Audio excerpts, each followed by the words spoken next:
എടാ കഴിഞ്ഞ 6 മാസത്തിനിടയ്ക്ക് 6ാമത്തെ തവണ നീനോട് കടം ചോദിക്കുമ്പോൾ എടുത്തരാൻ എൻ്റെ പൈസ കഴിക്കുന്ന മരമൊന്നുമില്ല. കാശ് വാങ്ങിച്ച് ഉണ്ടുറങ്ങി സുഖിക്കാനല്ല, കഷ്ടപ്പെട്ടിട്ടും രണ്ടറ്റം കൂട്ടിമുട്ടാത്തോണ്ടാ കടം ചോദിക്കുന്നത്. നിന്നോടൊക്കെ എനിക്ക് ചോദിക്കാൻ പറ്റും. എടാ നാട്ടിൽ തൊഴിലില്ല, ഗൾഫിൽ സാമ്പത്തിക മാന്ദ്യം, വേർപ്പിന്റെ അസുഖം എന്നൊക്കെ പറഞ്ഞ് നീ എത്ര കാലം പിടിച്ചു നിൽക്കും? എടാ bad workers blame their tools.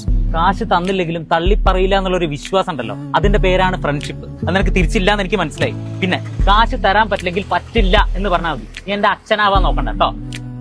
നീ ഇപ്പൊ എന്റെ അച്ഛനെ വിളിച്ചോ? അത് എന്ത്? നീ ഇപ്പൊ എന്റെ അച്ഛനെ വിളിച്ചോ? അച്ഛനാവാൻ നോക്കണ്ടെന്നാ പറഞ്ഞത്. നോക്കണ്ട. നിനക്ക് കഴിവില്ലാത്ത നീ എന്നെ തെറി വിളിക്കുന്ന വേണ്ട. എടാ നാട്ടിൽ രക്ഷപ്പെടാൻ ഒരുപാട് വഴികളുണ്ട്. നീ principal institute of management and technology കേട്ടിട്ടുണ്ടോ? ക്രെഡിറ്റ് ട്രാൻസ്ഫർ സിസ്റ്റം കേട്ടിട്ടുണ്ടോ? അതുമില്ല. എനിക്ക് നിന്റെ ലെവലിൽ പറഞ്ഞുതരാം. എടാ ഡെയിലി ക്യാരംസ് കളിക്കുന്നതിന്റെ ആൾ കുറഞ്ഞു വരുന്നത് എന്താ അറിയോ? ക്ലബ്ബിൽ കഴിഞ്ഞ വർഷം മാത്രം 8ഉം 10ഉം പേരാണ് പ്രിൻസിപ്പൽ വഴി രക്ഷപ്പെട്ടത്. നീ എവിടെയാണോ നിന്റെ ബിടെക് ഡ്രോപ്പ് ചെയ്തത് അതിന്റെ ബാക്കി നിനക്ക് UGC AICTE അപ്രൂവലുള്ള ഏത് യൂണിവേഴ്സിറ്റിയിലും കംപ്ലീറ്റ് ചെയ്യാം. രക്ഷപ്പെടാനാണെങ്കിൽ ഇതാണ് ചാൻസ്. ഡയലോഗ് അടിച്ചു കഴിഞ്ഞോ? കഴിഞ്ഞു. നീ ഇപ്പൊ എന്തിനാ പൈസ ചോദിച്ചു? നീ ഈ പറഞ്ഞ പ്രിൻസിപ്പൽ ഇൻസ്റ്റിറ്റ്യൂട്ടിൽ ഞാനും ജോയിൻ ചെയ്തിട്ടുണ്ട്. ലാസ്റ്റ് ടൈം അതിന്റെ അടുത്ത് കടം ചോദിക്കാൻ വന്നു. അപ്പൊ നീ നെഗറ്റീവ് അടിച്ചു. നീ എങ്ങനെ ഇപ്പൊ ഇതിനെ കുറിച്ച് പറഞ്ഞേ? എടാ നീ അടിക്കുന്ന കൊളാബൊക്കെ ഞാനും കാണുന്നുണ്ട്.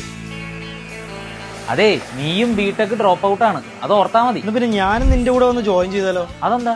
നാട്ടിൽ ഡിഗ്രി വേണം, ഗൾഫിലാണെങ്കിൽ സാമ്പത്തിക മാന്ദ്യം.